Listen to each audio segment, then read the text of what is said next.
2012 Jeep Compass oil change.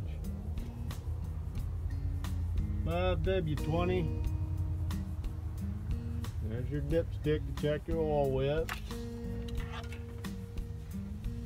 You look down that dipstick, it's got those hash marks right there. That oil should be, so there's the low, there's the high. It's got to be somewhere in them hash marks there. So, anyway, as far as your oil filter goes, it's right there for the car, right down from where the license plate is. And your oil plug's on the back of that pan there, which is a 13mm socket. So let your car cool off a little bit, otherwise you can burn yourself. I'm going to try a set of these, new tool here, and see how it works. Grab this oil filter. I can hold this one-handed and not have my finger in the way.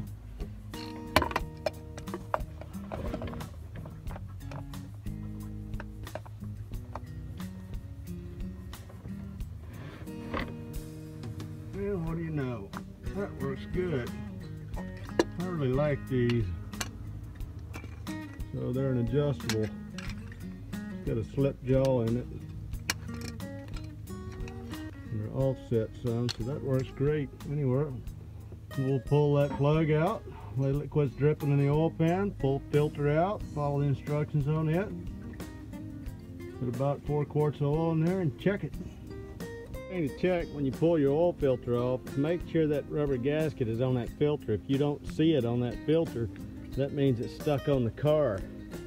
So if your filter looks like that, peel this off your car. Otherwise, when you put your new filter on there, you'll stack your filters, you'll blow oil all over the place and you can tear your motor up.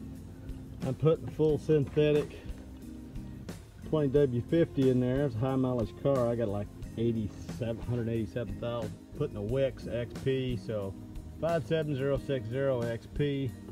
That's what'll go back on it. So you'll take a drop of oil, put it around there. Now I like to pour oil inside the filters too before I put it on there. But if you read this thing, you know, clean it off, put a drop of oil on it, screw it on there until it touches, and give it up to 3/4 of a turn, and that's it. You can put this on by hand. So right there is where you unscrewed your oil filter from. So if the gasket is left on it, it would be sticking to this piece of metal. So you can see there's no rubber gasket on it. The oil's almost drained now, and I've only been doing this for about 5 minutes. And now I'm putting the oil on, oil filter back on. So I just screw that on so it touches. Now it's touching, right?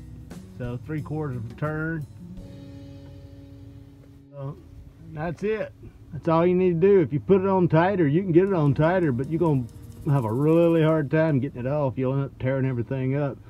So now the oil plug is back in there, and the oil filter is in there. So now we need to put oil in it before we start it. Before we pull the oil cap off, it's got all this junk around it. You don't want any dirt in your motor, so